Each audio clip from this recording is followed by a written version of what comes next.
This piece is for a young individual, a Persian American man who was a student or is a student at UCLA. He was racially profiled in his library and attacked by police officers and tased several times while he was handcuffed. So once I saw the video of that, I write a lot of poetry and I do a lot of spoken word. And not a lot of it is overtly political. People really ask me, they're like, why don't you write political poetry? Or can you read like a Muslim poem or a Palestine poem? And I'm like, I do what comes from the heart. And I wrote this poem because it came from the heart and I was feeling it. So it's called An Open Letter to Mostafa, Tabatabainejad. Dear Mostafa, in seeing you tased to the ground repeatedly, your hands bound back and your legs flipping up, I am reminded of Abu Ghraib.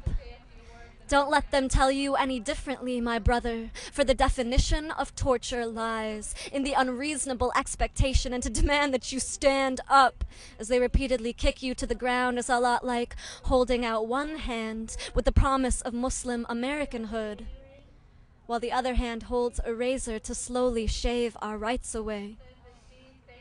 My heart breaks and beats and breaks and beats and breaks and beats and breaks and beats and breaks and beats and wants to beat with you. Dance to a rhythmic tabla, beat my hands on a powdered drum. I am initially surprised. I wonder why the crowd of 50 or 60 is merely gathered around you yelling, not attacking those cops, not smacking their weapons from their hands the way those pigs look to have mothers and fathers with blood Asian American, blood Latino, blood black, and blood native, and had all been chased out of town before, lynched before, enslaved before, illegal before, were 3/5 of a person before, denied entry before, reserved before, stateless before, racially profiled before, and detained without charge before.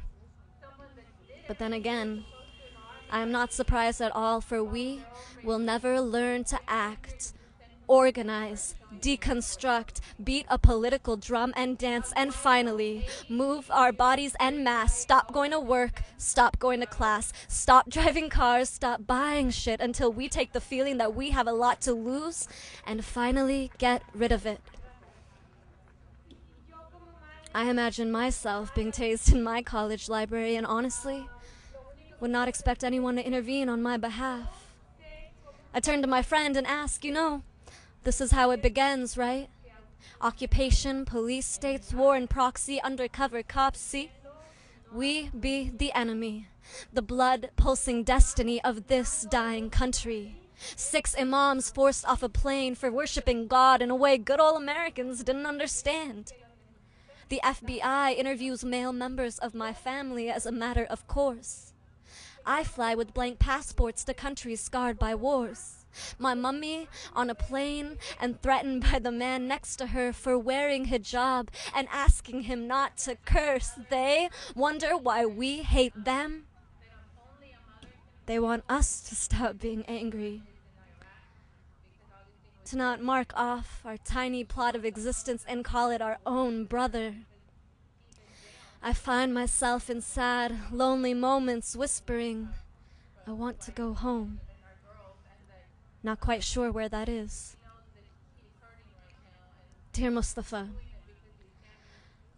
I could have written this letter to Dictator Bush, my local representative, my campus newspaper, or the head of the ACLU, but no, I write this letter to you. I write to promise you and my family and all my communities that we will never lose. Not lose this battle or this struggle or this dream, because I will never relax my fists off my pen, and I will use my words as weapons, because words can pierce the heart to movement, but bullets merely pierce the heart. And then all is still.